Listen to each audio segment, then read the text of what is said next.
Welcome to a new Daily Top Askreddit video. Today's topic. What are some unwritten social rules everybody should know? When someone tells you, it's getting late, I'm getting tired, or, I have a lot on at work tomorrow, when you're over at their place, it's time for you to go.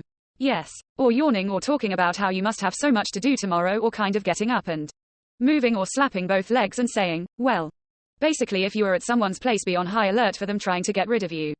Agree. Someone slapping both of your legs is a very strong indicator that they want you to leave. Do not stand still right at the entrance or exit of a door. Let people pass. Or make a social gathering in the middle of the supermarket aisle. And drive down the aisles like you're in a car. Don't walk down the middle of it. Stick to your side so that people can pass you. If you need to stop, park your cart on the side of the aisle. I can't believe how oblivious people are to just leave their carts in the middle of the aisle, blocking everyone. Don't abandon your friend at a party where they hardly know anyone. Don't abandon your friend when out in public and they're intoxicated. God, I hate when going to a party and left alone by a friend or so. And when confronted they say, just talk to people and get to know them. Quote.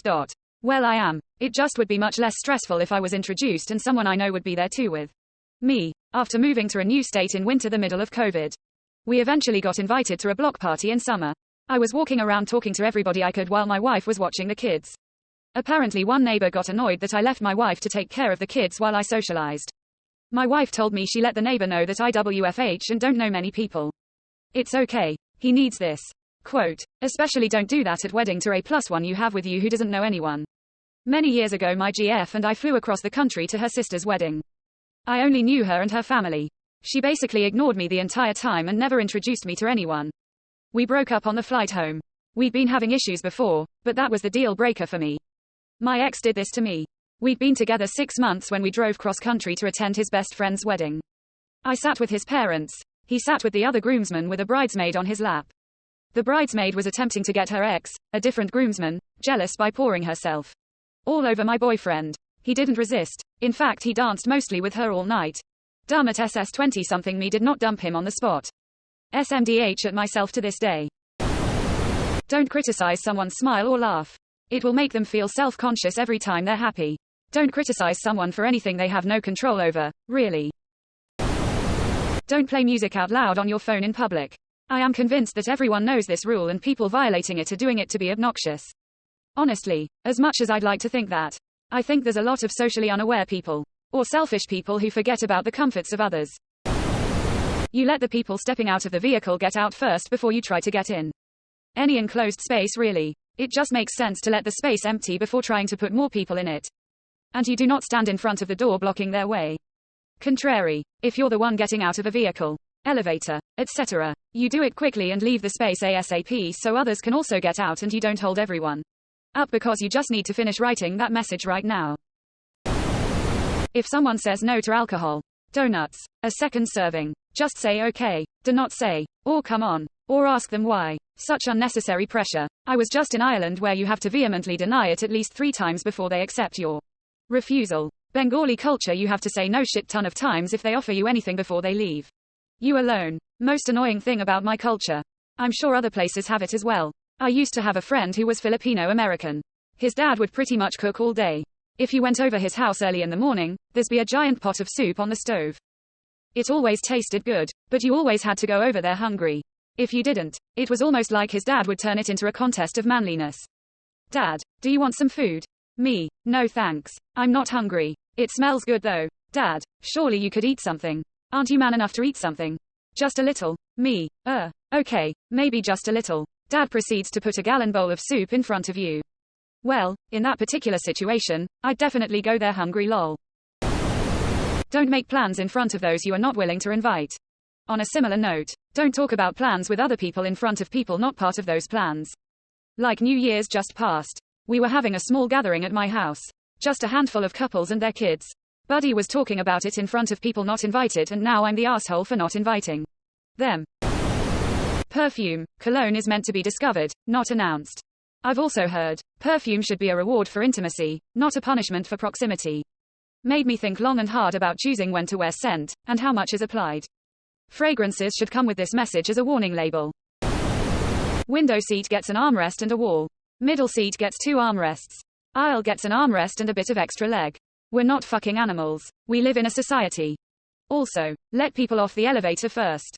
There's no need to wait an inch from the doors. Plus, if you try to get in as soon as the doors open, you might step into an empty shaft. When I'm in the middle, I've never had even my own seat to myself, let alone get an armrest. Both the aisle and window seat people have a leg, arm, or both in my space. Maybe sneezing on them would help. Lol. Put your arms on theirs. They'll move them. Consider it a confidence-building exercise. Example, boarded late and aisle plus window enjoyers have already set themselves up on your armrests. Slide in, sit down, seatbelt on, sit up straight with elbows back to the seat and on the armrests. They'll move them quickly. If they protest, say you're happy to swap seats if they want both armrests. They'll shut up about it and you won't have to worry about small talk the rest of the flight. If you're walking slowly with your friends and notice someone slightly impatient behind you, then please move to the fucking side. Addendum. Be aware enough of your surroundings at all times to notice when you are blocking lanes. When the three kids coming the opposite direction are side by side blocking the whole sidewalk. Am I stepping into the street or am I bodying one of you? Respect others' personal space and privacy. Clean up after yourself and your pets. If someone is having a conversation with you, don't stare at your fucking phone the entire time. Flip side of this. If you're trying to make conversation with someone and they keep going back to their phone, leave them alone. They don't want to talk to you. Also, if someone is wearing headphones, leave them alone unless it's something urgent. I can't tell you how many people at the gym don't seem to understand this. Respect people's personal space. Don't stand too close or talk in their face. Quote. Don't make people feel self-conscious in group settings. And yes, that includes asking someone why they're so quiet. Because y'all motherfuckers won't shut up for 2 seconds. If a car slows down to let you cross the road, you have to do a performative little jog and apologetic hand wave. Well, I can't because I have MS, but I try to go as fast as possible and wave. But I usually wave the car on. You have the Mangekyu Sharingan. Don't grab things off of a other person's desk. Don't eat someone else's lunch or food from the work fridge, Tammy. Fuck you, Tammy! Exclamation mark. Be situation aware while in public spaces. Where am I standing? What's around me? Am I in someone's way, or about to be? Looking at the person I am talking to, do they look invested, bored, busy, or annoyed? Looking at the people around me, am I having a private conversation in front of the world? Can I call back when I'm not in public instead of answering? Am I being too loud or disruptive for other people? Am I drunk or high, and that means I am not going to be a good judge of when to put a lid on it? Quote. You will save yourself from breaking many rules by making yourself think about where you are and if what you are doing is appropriate to your setting and audience. It's not as hard as you might think. YMMV reading facial expressions and body language. And will help you in private spaces too. This so much, I can't get over how oblivious some people are. Keep your fucking shopping cart to the side of the aisle. 100%. Stop parking your cart in the middle of the aisle while you stoop over looking at something on the bottom shelf. Even worse, two people stopped in the aisle talking and seemingly unaware of the traffic around them. Queuing. People need to learn how to queue. If you're in a queue, don't stand so close to the stranger in front of you. You don't need to be touching them. If you see a queue, join the back of the queue. Don't randomly stand next to a stranger. Don't stand facing a different direction. Don't keep stepping out of the queue and expect to get your place back. Don't let friends join you in the queue. Don't queue jump. If you are the person serving the queue and someone jumps the queue, please don't serve them. Don't give in to that behavior. Just say, I'm sorry. You'll have to join the queue. Okay, rant over. If you are the person serving the queue and someone jumps the queue, please don't serve them. Don't give in to that behavior. Just say, I'm sorry. You'll have to join the queue. This is a huge one. People wouldn't line jump if they knew they wouldn't get away with it. But because so many people allow it, it keeps happening, and has gotten worse over the years. Please stop talking on speakerphone, FT in public. It's disruptive and rude. Especially when they do it at a checkout counter. Or funeral. Was at work and there was a lady on speaker. Did not want to hear about how you don't know what to do and then ask the other person if you should put the person in a mental facility. And neither did the other 5 people in line. Always return your cart to the cart corral. Every time my dad and I go to the grocery store, he always has to walk around the parking lot and grab every cart around us to put it back. Love him to death. I love that. That's how to be a considerate human, smiley face. After one, damn that's crazy, it's time to wrap up the conversation. My brother does this as a joke. It's hilarious. Damn that's crazy. You should offer to pay someone for gas if they drive you a lot of places. Put your shopping cart back after you're done. Cough into your elbow. Pick up after yourself. Wait your turn. Do not talk over someone when they are speaking. Say, thank you, when someone holds the door for you. Don't diss someone's taste if you have never seen or tried what they licks. Also don't call food or drink crap. The fact that you like craft beer doesn't mean that Bud or Miller are crap. The fact that you like upscale restaurants doesn't mean that McDonald's is crap. The fact that you like artisan sourdough bread doesn't mean white sandwich bread is crap. It's not a safe assumption that others feel the same way about these things, and it's really insulting to call something that someone else likes crap.